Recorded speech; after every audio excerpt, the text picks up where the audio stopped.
What happens when a wealthy businessman's arrogance meets a humble babysitter's dignity? This is an incredible story that will leave you speechless, showing how sometimes the people we least expect can teach us the most important lessons about humanity and respect. If you want to witness this amazing transformation, make sure to leave a like right now, subscribe to our channel, and hit that notification bell so you never miss these powerful stories that touch the heart. I'm also curious, where are you watching this video from? Let me know in the comments below. Trust me, you don't want to miss what's coming next. The late afternoon sun cast long shadows across the manicured lawns of Beacon Hill, one of Boston's most exclusive neighborhoods. Victoria Chen adjusted her worn leather bag as she walked up the stone steps of the imposing Victorian mansion at 142 Commonwealth Avenue. The brass nameplate beside the ornate door read "Harrison" in elegant script letters.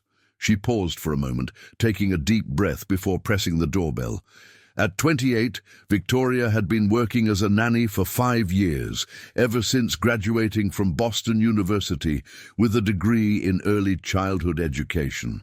The job market had been tough, student loans were crushing, and nannying seemed like a temporary solution that had somehow become permanent.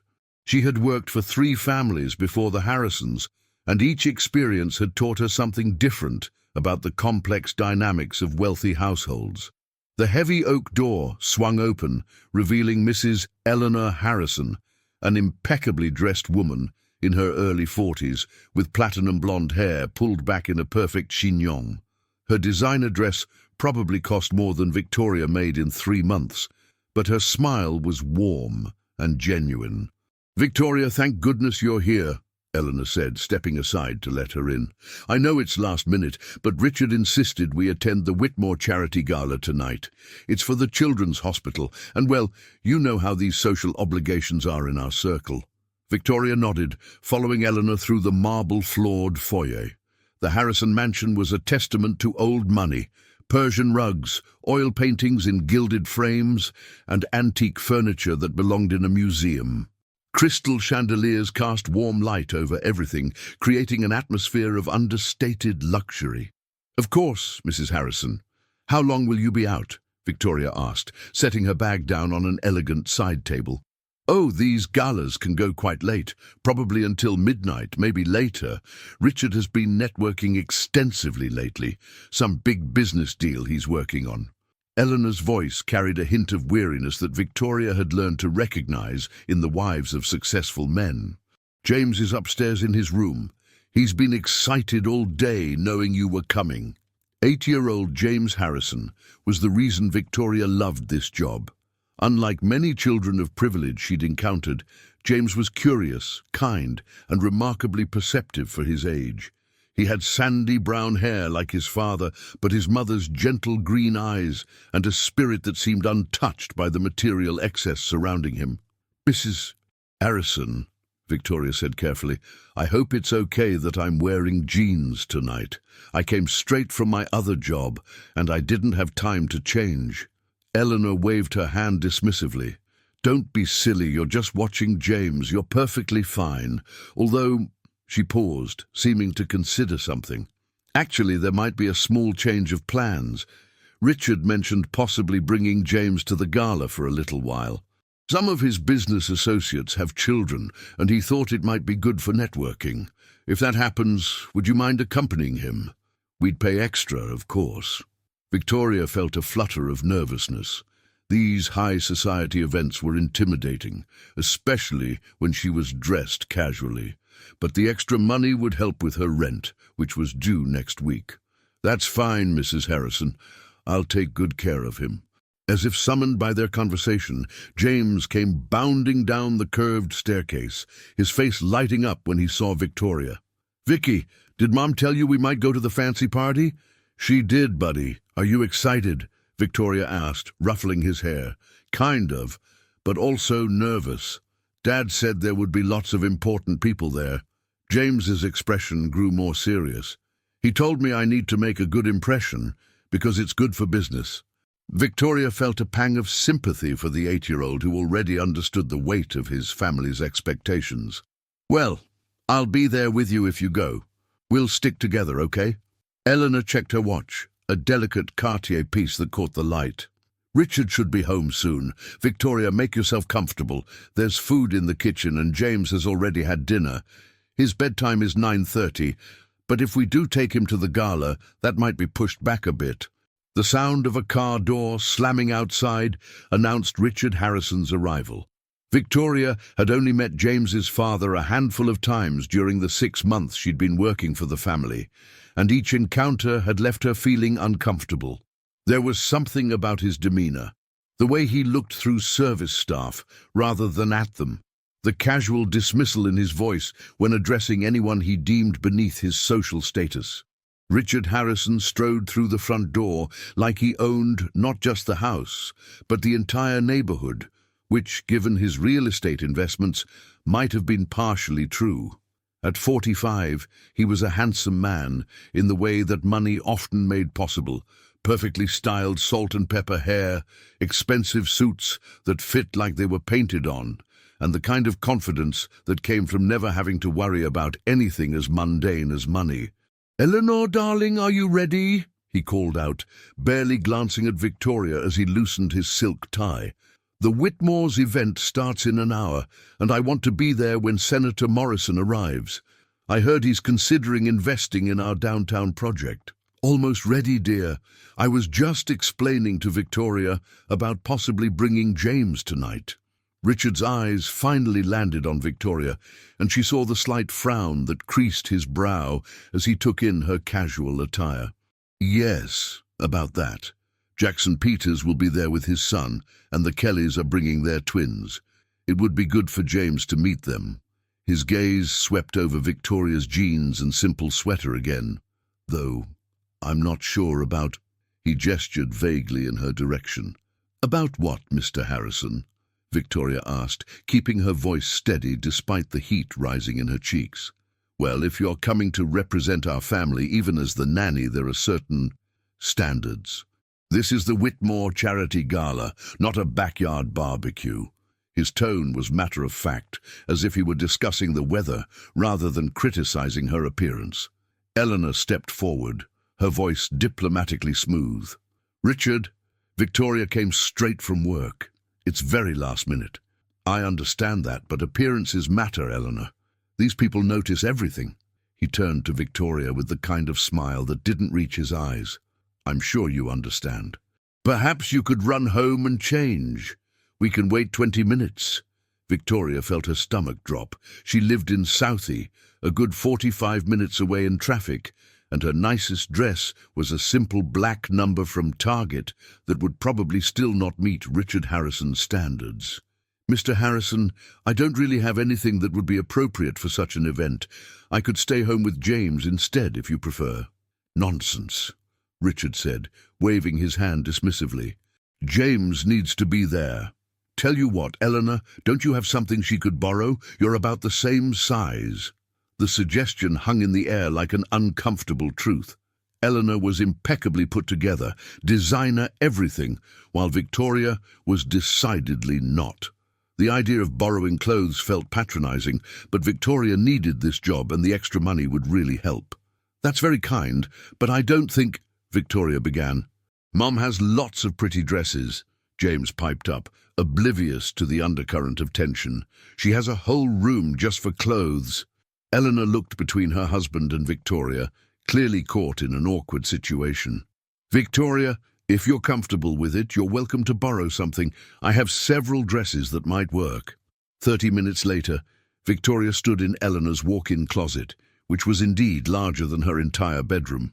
Eleanor had been kind and tactful, selecting a simple navy blue cocktail dress that was elegant without being ostentatious.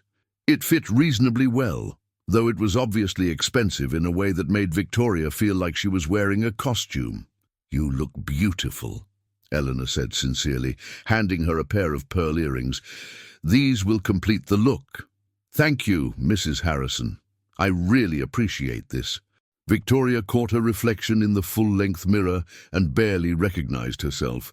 The dress transformed her from nanny to guest, at least on the surface. "Please, call me Eleanor, and don't let Richard's comments get to you.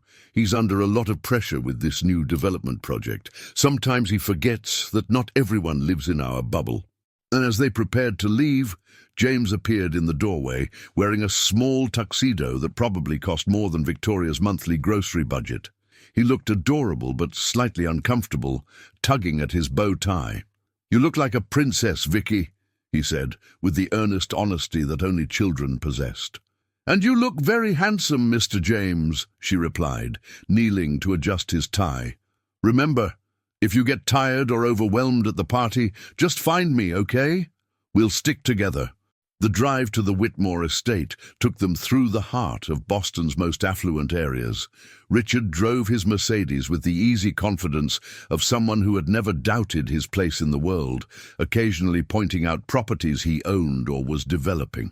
Eleanor sat in the passenger seat, making small talk about the evening's guests, while Victoria and James shared the back seat. "Dad," James said suddenly, "why is this party so important?" "Because, son, business is about relationships.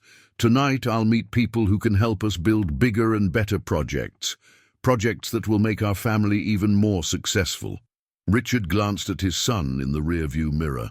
"One day you'll understand how important these connections are." Victoria squeezed James's hand gently. At 8 years old, he was already being taught to view relationships through the lens of utility rather than genuine connection. It made her sad to think about what kind of man he might become if this was the only model of success he saw. The Whitmore estate was a sprawling Georgian mansion set on 20 acres of perfectly landscaped grounds. Cars worth more than most people's houses lined the circular driveway, and elegantly dressed couples made their way toward the illuminated entrance. Victoria felt her anxiety spike as she realized she was about to enter a world where she definitely didn't belong. "Remember," Richard said as they approached the entrance, "we're here for the Children's Hospital charity, but business is always being conducted. James, stay close to Victoria, and Victoria—" He paused, giving her a meaningful look. "Just blend in." The mansion's interior was even more impressive than the Harrison home. Crystal chandeliers that belonged in Versailles cast light over marble floors and priceless artwork. Guests mingled with champagne glasses, their conversations a blend of charity talk and thinly veiled business discussions. Orchestra music floated from a grand ballroom where couples danced beneath gilded ceilings. Victoria stayed close to James, who seemed as overwhelmed as she felt. They made their way to the children's area, where several other young guests were being entertained by a professional magician. At least here, surrounded by children, Victoria felt more in her element. "Mrs. Harrison, Richard," a booming voice cut through the ambient conversation. A tall man with silver hair approached their group, his wife trailing behind in an elaborate gown that probably cost more than Victoria's car. "Charles Whitmore," Richard said, extending his hand with a politician's smile. "Thank you for hosting such a wonderful event. The cause is certainly worthy." "Indeed it is. And this must be your son, James?" Charles Whitmore bent down to James's level. "Your father tells me you're quite the smart young man." James nodded politely. "Thank you, sir. Your house is very big." The adults laughed and Charles straightened up. "And this lovely lady is?" Victoria stepped forward, extending her hand. "Victoria Chen. I'm James's nanny." Charles shook her hand warmly, but she noticed the subtle shift in his expression when he heard her title. In these circles, even wearing a borrowed designer dress, being the help, marked her as fundamentally different. "Well, it's nice to meet you, Victoria. I hope you're enjoying the evening." As the conversation continued around her, Victoria found herself in the strange position of being simultaneously included and excluded. She was dressed appropriately, standing with the family, but everyone understood her role. She was there to watch James. Nothing more. The evening progressed with a series of similar interactions. Richard worked the room like the skilled businessman he was, moving from group to group, making connections and subtle pitches for his latest development project. Eleanor glided through the social aspects with practiced ease, discussing charity work and social events with the other wives. James, for his part, was remarkably well behaved, though Victoria could see he was getting tired. They were standing near the silent auction display when Victoria overheard a conversation that made her blood run cold. "Harrison's got some nerve bringing the nanny to an event like this," a woman in an elaborate red dress was saying to her companion, her voice carrying the particular sharpness that came with too much champagne and social superiority. "I know, right?" her friend replied, equally loud. "I mean, she's dressed nicely enough, but really, this is supposed to be for donors and supporters, not the staff." Victoria felt her cheeks burn, but she kept her expression neutral. James, thankfully, was distracted by the auction items and hadn't heard the comments. She was about to suggest they move away when Richard approached their group. "Victoria, could you take James to get some refreshments? I want to introduce Eleanor to the Morgans. They're considering investing in our waterfront project." As Victoria led James toward the elaborate buffet table, she couldn't shake the feeling that eyes were following them. The borrowed dress felt less like armor and more like a costume that wasn't quite convincing anyone. "Vicky, are you okay?" James asked, looking up at her with those perceptive green eyes. "You seem sad." "I'm fine, buddy. Just a little tired. Are you having fun?" "It's okay, but I like when it's just us at home better. These grown-ups are kind of boring." Victoria smiled despite her discomfort. "Well, we probably won't stay much longer. Your bedtime is getting close." They were making their way back from the buffet when disaster struck. Victoria, distracted by the social dynamics swirling around her and trying to balance a plate of hors d'oeuvres for James, didn't see the server approaching with a tray of champagne glasses. The collision was inevitable. The sound of crystal shattering on marble was like a gunshot in the elegant atmosphere. Champagne splashed across the floor, and several glasses lay in pieces around Victoria's feet. The immediate area fell silent, conversation stopping as all eyes turned to the source of the commotion. "Oh my God, I'm so sorry," Victoria said, immediately dropping to her knees to try to clean up the mess with the small cocktail napkins from James's plate. "Ma'am, please don't worry about it," the server said, clearly embarrassed. "It happens. Let me get someone to clean this up properly." But the damage was done. In a room full of people who prided themselves on perfect composure and flawless social grace, Victoria had become the center of attention for all the wrong reasons. She could feel the weight of judgmental stares and hear the whispered comments. How embarrassing. "I told you it was inappropriate to bring staff to these events." Poor Eleanor, she must be mortified. Richard appeared at her side, his face a mask of controlled anger. "Victoria, just step back. Let the staff handle this." But Victoria was already on her knees, trying desperately to clean up the champagne and glass shards with inadequate napkins, her borrowed dress now stained and her dignity in tatters. James stood beside her, his small face filled with confusion and worry. "It's okay, Vicky," James said softly, kneeling beside her despite the glass on the floor. "It was just an accident." "James, get up. You'll ruin your tuxedo," Richard said sharply, his voice carrying farther than he probably intended. That's when Charles Whitmore himself appeared, drawn by the commotion. His expression was diplomatically neutral, but Victoria could see the annoyance behind his eyes.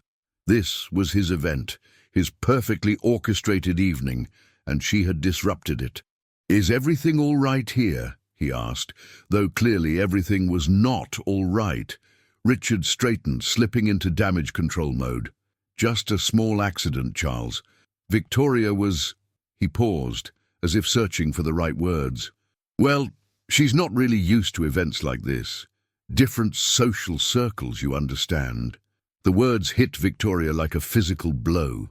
She was still on her knees, surrounded by broken glass and the judgmental stares of Boston's social elite, when Richard Harrison essentially announced to everyone within earshot that she didn't belong there.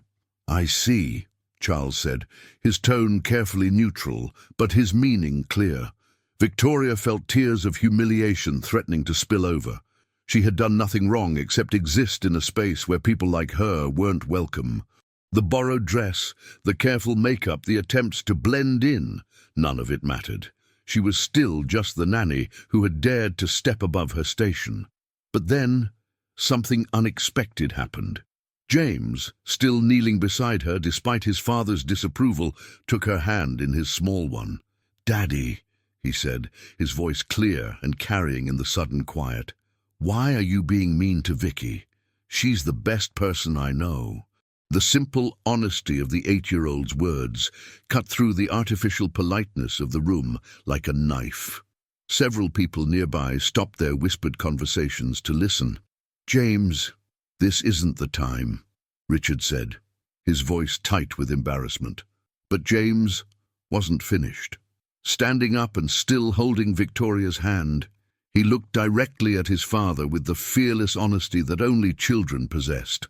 "No, Daddy, I want to say something." His voice grew stronger, more determined. "Everyone is being mean to Vicky because she spilled some drinks, but she's the nicest person ever. She helps me with my homework every day, and she teaches me about kindness, and she never makes me feel bad when I make mistakes. And you know what?" The room had grown completely silent now, all attention focused on the small boy in the expensive tuxedo who was defending his nanny with fierce loyalty. "What, sweetheart?" Eleanor asked gently, having appeared at the edge of the crowd, her face a mixture of pride and concern. "Last week, when I was sick with the flu and throwing up everywhere, Vicky stayed with me all night even though she wasn't supposed to work that day. She didn't care that I got gross stuff on her clothes or that she might get sick too. She just took care of me and made me feel better. And when I was crying because the kids at school said mean things about my lunch, she made me understand that being different isn't bad, it's special." James paused, looking around at all the adults staring at him, then back at his father. "So why are you all acting like she's a bad person just because she's wearing a borrowed dress and doesn't have as much money as us? She has something better than money. She has a good heart." The silence that followed was deafening. Victoria felt tears streaming down her face now, but they weren't tears of humiliation anymore. They were tears of gratitude for this incredible little boy who had just defended her with more courage and eloquence than most adults could muster. Richard's face had gone through several color changes during his son's speech, settling on a pale shade that suggested he was beginning to realize the magnitude of what had just happened. Around them, the other guests were shifting uncomfortably, suddenly forced to confront their own behavior and assumptions. Charles Whitmore was the first to break the silence. He walked over to Victoria, who was still kneeling among the glass shards, and extended his hand to help her up. "Ms. Chen," he said formally, "I believe I owe you an apology, and I think we all owe this young man our thanks for reminding us what this evening is really supposed to be about." As Victoria stood, accepting his help, Charles continued, his voice carrying clearly through the silent ballroom. "This charity gala is meant to support children who are sick and in need. It's about compassion, about caring for those who are vulnerable, about being better human beings. And yet here we are, standing in our expensive clothes, in our expensive house, looking down on someone who embodies exactly the kind of person we should all strive to be." Nanny, he turned to address the crowd that had gathered around the scene. "This young lady spends her days caring for children, nurturing them, teaching them values that apparently some of us have forgotten.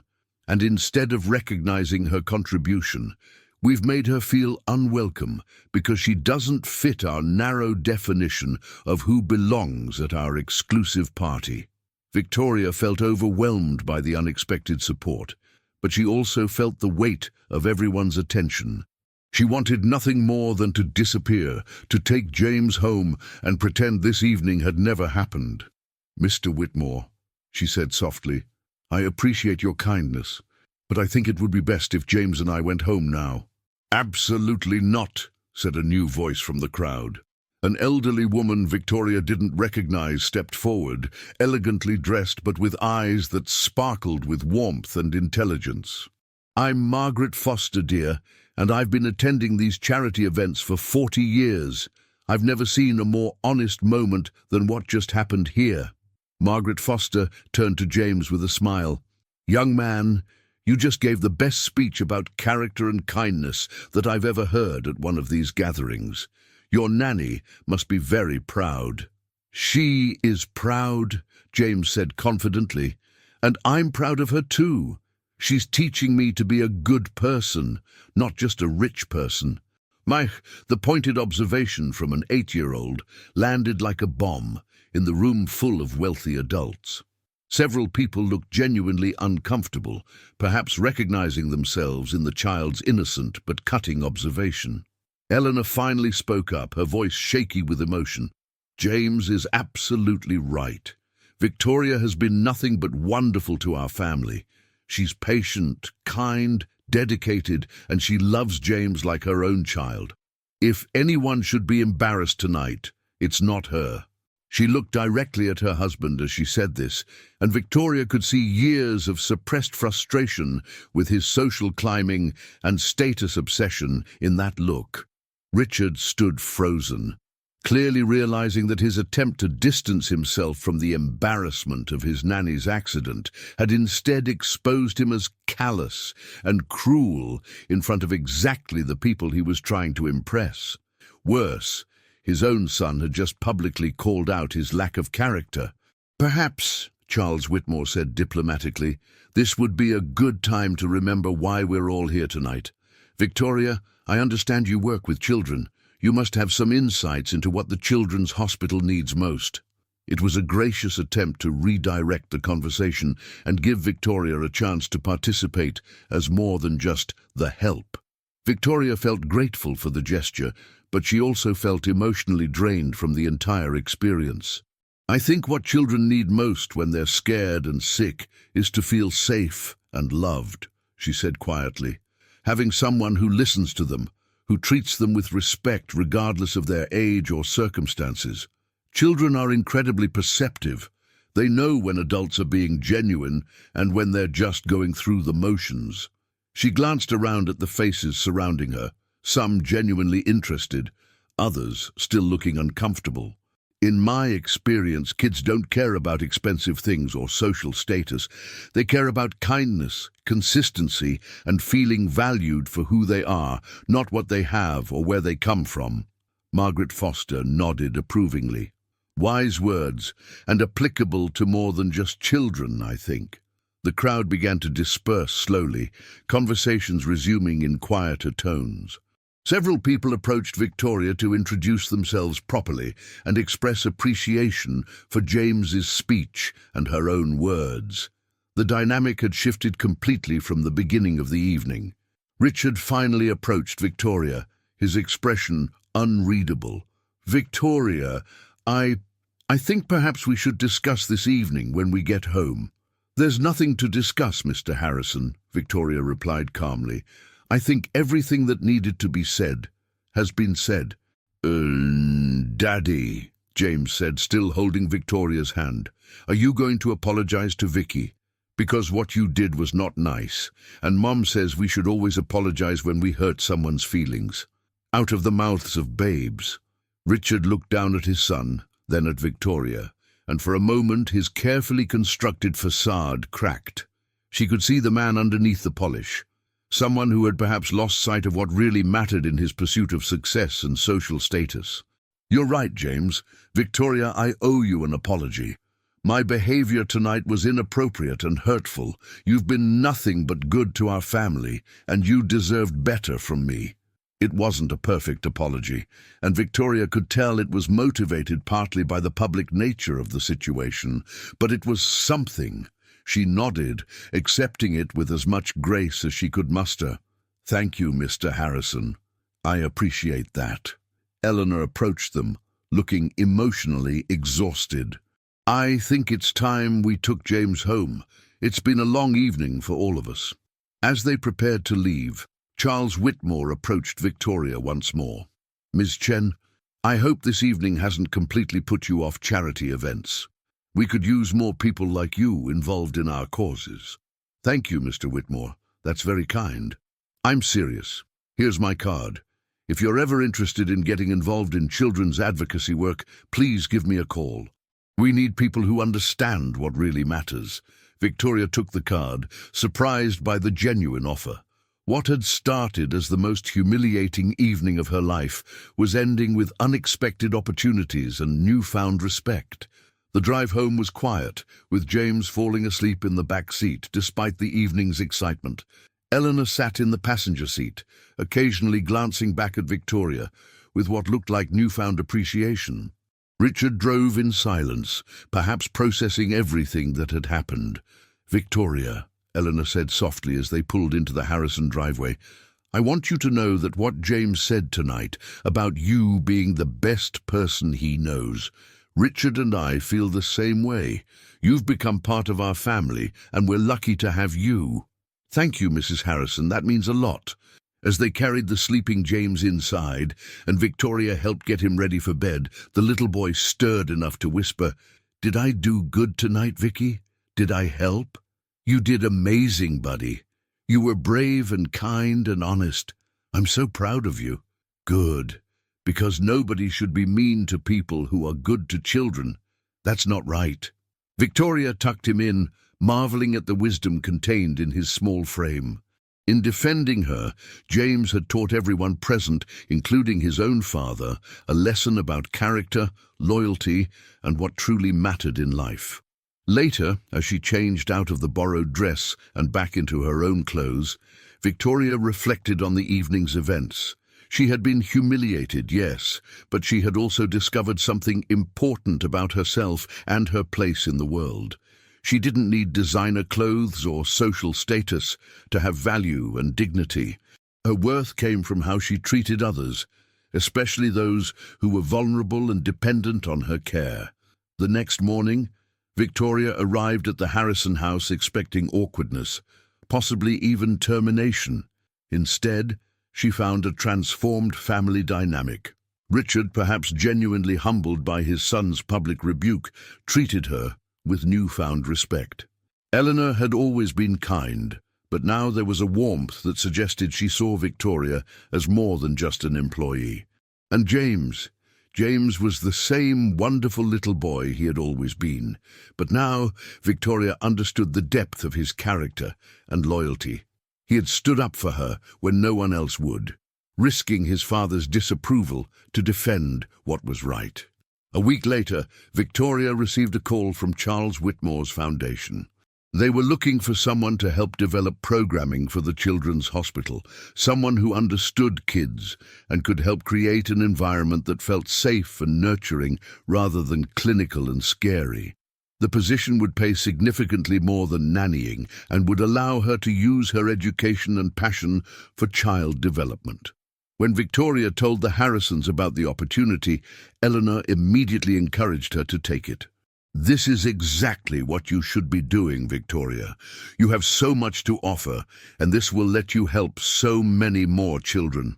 Even Richard, still somewhat subdued since the gala incident, agreed. "It sounds like an excellent opportunity, and Charles Whitmore is a good man to work for." James was sad to lose his nanny, but excited about her new job. "You're going to help lots of kids feel better when they're sick? That's the best job ever, Vicky." But what about you, though? Won't you miss having me here every day?" "Yeah, but Mom said you can still visit sometimes. And besides, now other kids will get to see how awesome you are, too." On Victoria's last day as the Harrison family nanny, they threw her a small farewell party. It was nothing like the elaborate charity gala, just cake in the kitchen and handmade cards from James. But it felt more genuine and meaningful than any fancy event ever could. "Thank you," Richard said to her privately before she left, "not just for taking care of James, but for teaching all of us something important about character and dignity.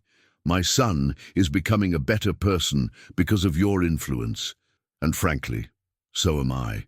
Mr. Harrison, we all make mistakes. What matters is how we learn and grow from them. You're wise beyond your years, Victoria. James is right. You really are one of the best people we know." As Victoria drove away from the Harrison mansion for the last time as their employee, she thought about how much her life had changed in the space of a few weeks. A humiliating accident at a charity gala had somehow transformed into a new career opportunity and a profound lesson about self-worth and human dignity. She also thought about James and how his innocent honesty had cut through years of adult pretense and social conditioning. Children, she realized, often see the world more clearly than adults because they haven't yet learned to value the wrong things. The new job at the children's hospital was everything Victoria had hoped for and more. She developed programs that helped young patients feel less afraid, created spaces that felt welcoming rather than clinical, and worked with families to ensure that every child felt valued and heard during their treatment. 6 months later, she received an invitation to another charity gala, this time as a featured speaker representing the Children's Hospital. The invitation came from Charles Whitmore, who had become not just her boss, but a mentor and friend. "We'd like you to speak about the work you're doing with our young patients," he explained when he called. "Your perspective on what children really need during difficult times has revolutionized our approach to pediatric care." "Nanny, I don't know if I'm ready for public speaking at events like that," Victoria said, remembering the last charity gala she had attended. "Victoria, you have something important to say, and these people need to hear it. Besides, this time you'll be there as the guest of honor, not as someone's employee." "And if I spill something on myself again?" Charles laughed. "Then we'll all spill something too in solidarity. But somehow, I don't think that's going to be an issue this time." The night of the gala, Victoria stood in front of her small apartment mirror, adjusting her own dress, not borrowed this time, but purchased with money she had earned through her own expertise and hard work. It wasn't the most expensive dress in the world, but it was hers, and she felt confident and comfortable in it. When she arrived at the event, she was greeted as a respected professional rather than someone's hired help. The difference in how people treated her was stark, and it made her reflect on how much of people's behavior is influenced by context and perceived status rather than actual character. "Victoria," Eleanor Harrison approached with a genuine smile and a warm hug. "We're so proud of you. James talks about your new job constantly." "Where is James tonight?" "Home with his actual babysitter," Eleanor laughed. "But he made me promise to tell you that he still thinks you're the best person he knows, and he's proud that other kids get to benefit from your awesomeness now." Richard appeared beside his wife, looking genuinely pleased to see Victoria. "The work you're doing at the hospital is remarkable. I read about your new program in the Globe. James was right about you from the beginning. Thank you, Mr. Harrison. That means a lot coming from you."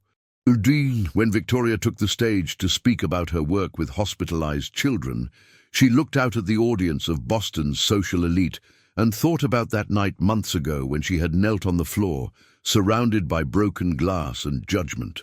"When I first started working with sick children," she began, "I thought my job was to help them cope with their illness. But I learned something important from a very wise 8-year-old boy. He taught me that what children need most isn't to cope with being diminished by their circumstances, but to be seen and valued for who they are, regardless of those circumstances." She spoke about the programs they had developed, the improvements in patient outcomes, and the importance of treating every person, regardless of age, status, or circumstances, with dignity and respect. "Children are often the most honest judges of character," she continued. "They don't care about your job title, your bank account, or your social connections. They care about whether you're kind, whether you listen to them, and whether you treat them as human beings worthy of respect. In my experience, these are pretty good criteria for judging adults too." The speech was well received, and afterward, many people approached Victoria to learn more about her work and how they could support it. Among them was Margaret Foster, the elderly woman who had spoken up for her at the previous gala. "My dear," Margaret said, taking Victoria's hands in hers, "that was beautiful. You've found your calling, and we're all better for it. Thank you, Mrs. Foster. Your support that night meant more than you know. Oh, I think I do know. I've been watching social dynamics at these events for decades, and what happened that night was special. That little boy changed something in all of us, and you were the catalyst. Sometimes it takes a child's honesty to reveal what adults have forgotten about being human. As the evening wound down, Victoria found herself standing in the same ballroom where she had experienced such humiliation months earlier.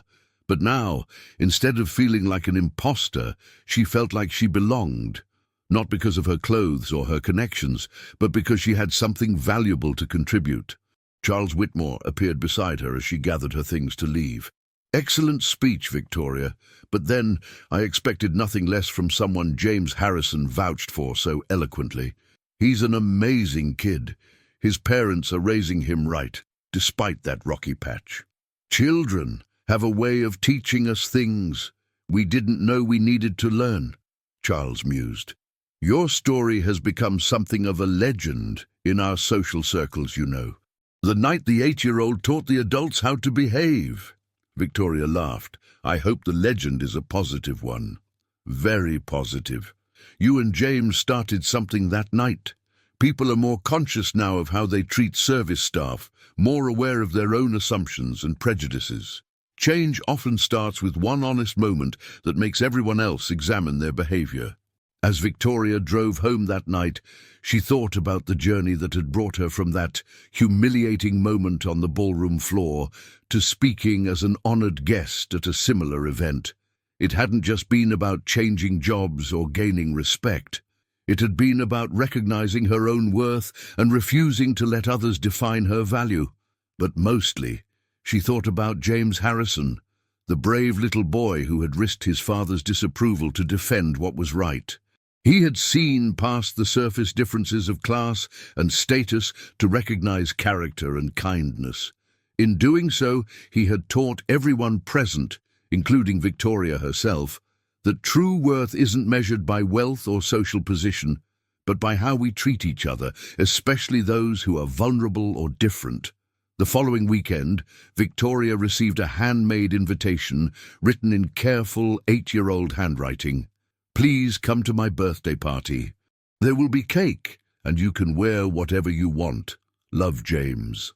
When she arrived at the Harrison house for the party, she was greeted by James's enthusiastic hug and the warm welcomes of his parents. The party was a mix of James's school friends and neighborhood kids, a normal childhood celebration without the pretense and formality of adult social events. "Vicky!" James called out as she handed him his present. "I'm so glad you came. Wait until you see what Mom and Dad did." He led her to the backyard, where Eleanor and Richard had set up a carnival-themed party, complete with games, prizes, and a bounce house. But what caught Victoria's attention was the banner hanging over the refreshment table. "Happy birthday, James. Be kind, be brave, be true." "I told Mom and Dad that those are the most important things," James explained. "Being kind like you taught me, being brave like I was at the fancy party, and being true to what's right. Those are excellent life rules, buddy. Dad says they're going to be our family motto now. He said that night at the party, you and I taught him something important about being a good person instead of just being a successful person." As Victoria watched James play with his friends, treating each child with the same kindness, regardless of their background or circumstances, she saw the future. This little boy, who had once stood up to a room full of adults to defend what was right, was going to grow up to be an exceptional man. The values he was learning now would shape not just his own life, but the lives of everyone he encountered. Eleanor approached Victoria as they watched the children play. "You know, that night at the gala changed all of us," she said quietly. "Richard has been different since then, more aware of how he treats people, more focused on what really matters. And James, well, James learned that standing up for what's right is more important than keeping everyone happy. He was already a special kid, Eleanor. You and Richard are raising him to be a good man, with help from the best teacher he could ask for. Even though you're not his nanny anymore, you'll always be part of his life. You taught him that a person's worth isn't measured by their bank account or their social status, but by their character and kindness. As the party continued around them, Victoria reflected on how one terrible moment had led to so many positive changes. Her humiliation at the charity gala had been painful, but it had also been transformative. It had shown her that she didn't need to diminish herself to fit into other people's expectations, and it had revealed the true character of those around her.